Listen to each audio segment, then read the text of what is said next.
I'll start my speech in 3, 2, 1. On OG, they talk about how corruptors in current status quo get away easy with corruption, and they want to add more deterrence to corruptors and make their corruptors don't want to do corruption again, right?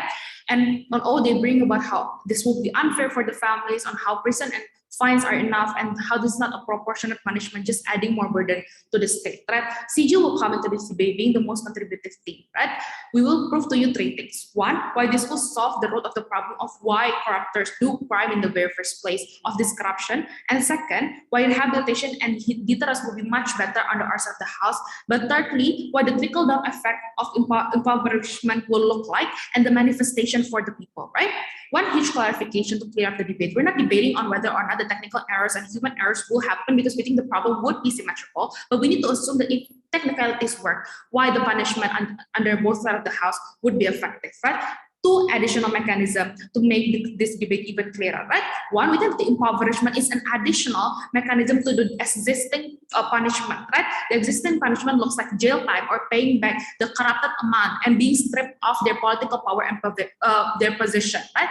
This means that additional to all that, they will also be impoverished, right? But secondly, the impoverishment will look like tracking down where the money goes, and everything related to the corruption would be taken away, right? They will be left with some money that is just enough for them to live a simple and enough life, not the lavish life that they, maybe want to have in the very first place. But a few responses towards opening opposition, the rest will be integrated within my speech. One, they tell us about how this will be unfair for the family. We think that one, it is okay because also the family enjoy the money from the corruption, right? This looks like how children of a corrupt politician owns very expensive car, or the wife that owns, very expensive purses. We think that because they already enjoy the corrupted money that is also owned by the people, we think that it's also unfair if they don't actually feel the harm, right? We think that it's fair for them to feel all these, sufferings also with the politician because they also enjoy the money itself, right? But secondly, we think that sometimes or most of the time, corruption can be done with the help of family members too, right? Because for example, they use the money, the name of the wife or the children to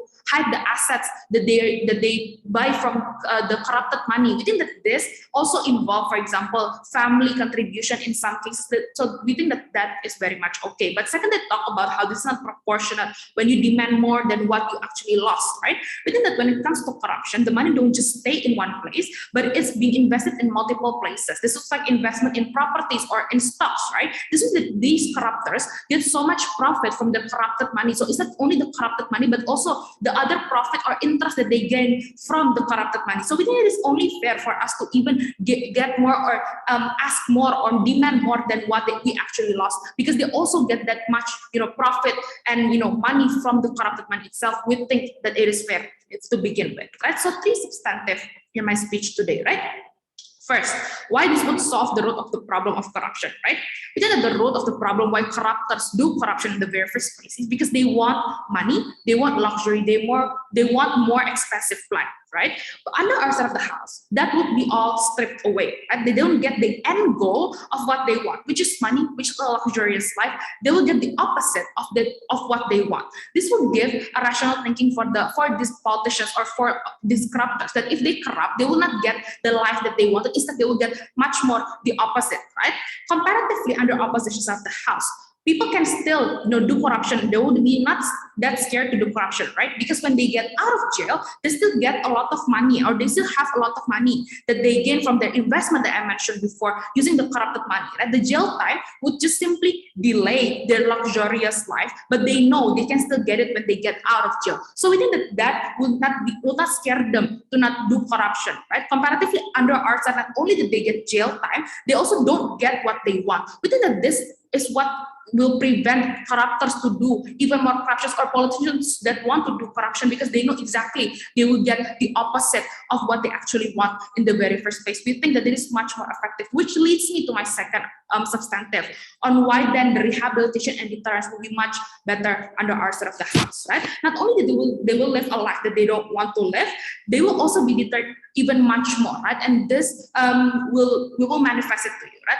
How does this look like, right? We think that under the opposition side of the house, when they still have the money, or when they still, are not being impoverished, this the jail time, or for example the fines, will not be deterred much for these people, right? Because it looks like these corruptors still able to get facilities in jail because they have money to bribe the people, or they're able to go out of jail sometimes, right, for having fun, or for some reasons because they can bribe people. These things exist because exactly they have money. They still have the money on their backs, even though they have already paid the fines, right? We think that this is when the deterrence under the Desert House cannot work, because they still get all these facilities, they still get all the privileges, even inside of prison and jail time. We think that's why the current status quo is not enough, and that's why impoverishment is very much needed, exactly because they are rich already, they can bribe. That's why we need to impoverish them in the very first place, right? Under outside of the house, they will actually feel the horror of prison life. They will actually follow the programs, right? This means when they will follow the programs, right, because they don't have money to bribe anymore, they will actually, this will create even better rehabilitation and integration back to the society, right? Because then they will follow the prison programs that is actually rehabilitating. They will spend more time in progress with other prisoners, which will help them actually go back to the society and live the simple life that they will be living later on. We think that this will be much better under our set of when we're talking about the rehabilitation and deterrence, where they actually know the consequences to their action. Oppositely than what the opposition tries to push to you, that they will live, that they will actually be deterred, they will not, right? We say to you that. But lastly, let's talk about the trickle down effect of what will happen if the impoverishment happen, right? We think when it comes to corruption, usually the politicians corrupt on like programs, they corrupt on like some beneficial programs for the people, right? But when this program fails, exactly because corruption happened, when you want to rerun the program, you need the money, right? You need the money coming from these people. But we think that it's not only the exact amount of money that they corrupted, but also we need to compensate the harms for the progress that didn't run, for the delay and for the harms that has been magnified exactly because the program has been delayed. That, for example, even more people lose their job, or even more people suffering even more because the program exactly is delayed because of the corruption. When this happen, this is when the trickle-down effect happen, right? Because then people can be compensated for what they've lost, right? And they can still get the right to their basic needs, or to the benefit that they should have received in the very first place. Comparatively, under the rest of the house, this all will not happen exactly because they only get jail time, they only pay a small amount of money, and the program will not suddenly rerun, and they cannot compensate the harms that happen to the society. We think that we, to answer the development debate, that's why we're so proud to propose. Assuming I'm audible. So wait, let's set my timer first. Okay, we'll start my speech in 3, 2, 1. What we need to debating in this debate is whether the answer to improve rates in the very first place is exclusive or not when we're talking about the corruption case.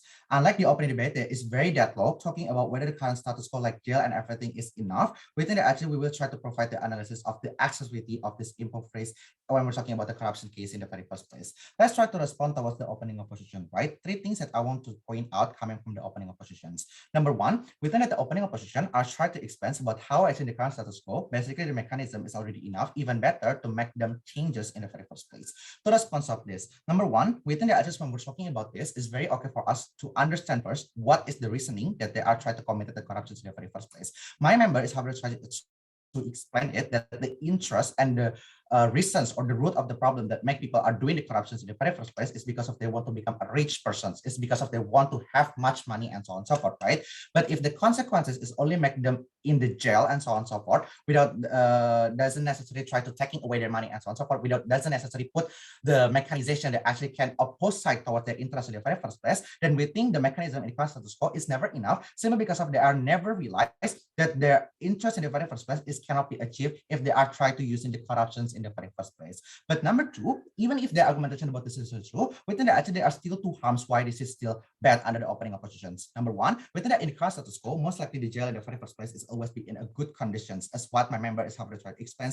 Basically, these people are living in AC place, like there's TV and so on and so forth within the jail. So we think that actually these people are living in a good jail, and that's why they will never try to pursue the deterrence that the opening opposition are trying to pursue in the very first place, right? But second, even we are trying to engage toward their case, that's sure. Maybe the mechanism is already a progress and so on and so forth. We think that actually this is completely okay for us to still put this additional, even we are trying to say that actually this maybe to some degree could be unproportional and so on and so forth. We think that actually it's still completely okay. Notice that actually this criminal in the first place is very harm, and the solutions for us to make them or to make sure that actually they are not committed to corruption is not make them comfortable with the prior punishment, but in order for us to really preventive them in order for them to not doing it at all, right? So we think that actually the unproportionality is not become the big deal since the people will not try to do those, or the reasons why people are trying to debating whether this is proportional or not is because of they are trying to commit it or not, right? That's why we are thinking that this unproportionality coming from the opening opposition cannot be credited, right? Number two, they are trying to expand how the current status quo, basically criminal justice system, can be backclassed simply because of these people is cannot be give them back to the society, even if yes, still become a step of the burden and so on and so forth, right? To response of this, number one, we think that the prerequisite for people to do the corruption is because of they have the power, right? When we're talking about the power, meaning we're talking about they still have the knowledge, they still have the education, they still have the position and so on and so forth, right? The moment that actually we are trying to impoverish them and so on and so forth, and they are trying to going back to the society, we think that they still can give going back to the society and living within the society simply because of they are knowing that they still can using their knowledge and education to pursue the job and get the income and so on and so forth, right? Maybe for example, they still can pursue of the job like blue collar job and so on and so forth. So we think that actually these people in the very first place will not become the burden, start of the burden like what the opening opposition are trying to claim, right? But number two, we think that actually in the current status quo, even we are trying to put several people like taking their assets, like try to impoverish them in the very first place and so on and so forth, will doesn't necessarily make these people become a burden of the state, right? Because that's only a several people and so on and so forth. Lastly, we think that actually these people are still the one who are taking right the other right, or the people right and so on and so forth. So it's still completely okay if there seems like they become the burdens of the government and so on and so forth, right? That's why this second argument still cannot be standing in the opening opposition as well.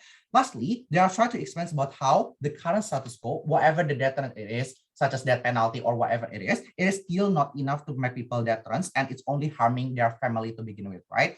To respond of this, number one, we think that all the punishments in the current status quo, we acknowledge that it has never been 100% work, like 100% people will be very, very preventive and cannot and will not using or try to commit the crime. We are acknowledged about those kind of things, but the question in here is how far we can try to minimize the amounts of people who are trying to commit it, right? Because under of the host, the moment we are trying to using the impoverish, the moment that they are knowing that actually the moment that they realize that they could be taking asset and so on and so forth, it will make people or corruptor will thinking hundreds of times before they are doing it, right? They will try to using their rational thinking that if they are doing this, they will try to losing their hard working, they will be losing their position, they will be losing the car money, they will be losing their power and so on and so forth. It will be diminished very easily the moment that they are trying to commit the crime or committed the corruption in the very first place. That's why whether the activities will be very, very minimized for them to not commit this simply because of they are knowing about the consequences, exactly because of it seems like unproportionality. We think that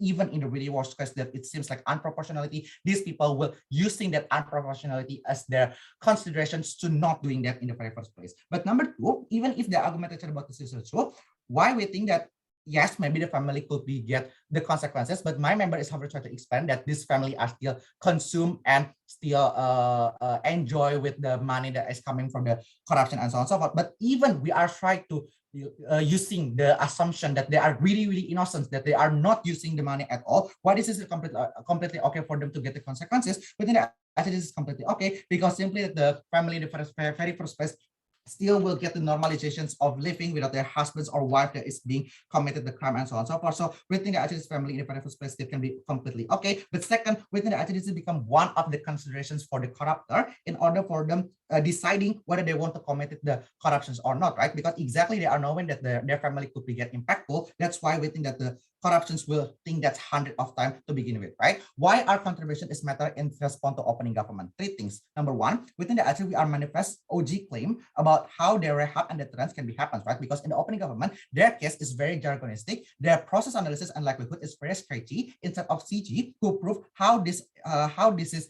this improvised in the very first place is very opposite with their interest and try to manage or minimize their interest to begin with. And second, how they can get threat by the CGS, and lastly, how the functions of the CGS can be goes on, right? Those manifestation is only happens under closing government. Number two, we are giving much engagement and play in the opposition scenario, such as we are engaged into the family who are get consequences, even though we are trying to assume they are innocent. Unlike opening government that is very dismissive with this, only respond that we are living in a symmetrical condition and so on and so forth. And number three, we do agree that OG explained the money could be using for the society and everything, but they never explains why this is very important and what is the benefit that actually coming from these things, right? Meanwhile, in the closing government, we are explains not only that they get the better compensation and everything, but they could get more trust to the government simply because of they are knowing that the government will take the corruption seriously. They are trusted with the government in the very first place, and that's why within the it is very okay for us to using the improvised to begin with, right? Probably to propose this motion. Thank you.